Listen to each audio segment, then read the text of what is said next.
తూర్పుగోదావరి జిల్లా కోనసీమలో వాడపల్లి అనే గ్రామంలో వేంచేసిన ఉన్న శ్రీ వెంకటేశ్వర స్వామివారు ఆలయం కోనసీమ తిరుమలగా పేరుగాంచింది. ప్రతి శనివారం 50,000 మంది నుంచి 60,000 మంది భక్తులు విచ్చేస్తున్నారు. స్వామివారిని దర్శించుకున్నట్టుకు దేశ నలుమూలల నుంచి భక్తులు విచ్చేసి స్వామివారి ఆశీస్సులు పొందుతున్నారు. ఈ ఆలయానికి క్రమం తప్పకుండా 7 శనివారాలు విచ్చేసి స్వామి దర్శనం చేసుకుంటే సమస్యలు తొలగిపోతాయని అక్కడి వారి విశ్వాసం.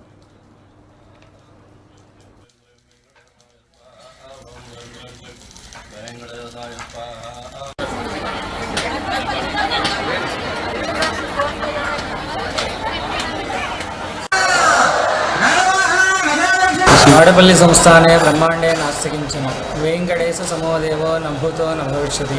యొక్క కోనసీమ తిరుమలగా ఖ్యాతిగాంచిన వాడపల్లి దివ్యక్షేత్రంలో శ్రీవారు మొట్టమొదటిగా సనక సనందన మహర్షులందరూ కూడా తపమాచరించి వైకుంఠంలో ఉన్న శ్రీమన్నారాయణమూర్తి దగ్గరకు వెళ్ళి కలియుగంలో పాపభారం పెరిగిపోతున్నది, అధర్మం పెరుగుతూ ఉన్నది, కావున మీరు అవతారం ధరించాలని చెప్పి స్వామివారిని వేడుకోవడం జరిగింది. అప్పుడు శ్రీ మహావిష్ణువు ఇలా చెప్పడం జరిగింది, కలియుగంలో అచ్చాస్వరూపంగా తిరుమల శ్రీ ఏడుకొండల మీద తదుపరి లక్ష్మీ క్రీడాస్థానం నుండి నౌకాపురం అనబడే వాడపల్లి దివ్యక్షేత్రంలో చందన స్వరూపంగా అచ్చాస్వరూపంగా వెలుస్తానని చెప్పి చెప్పడం జరుగుతూ ఉంటుంది.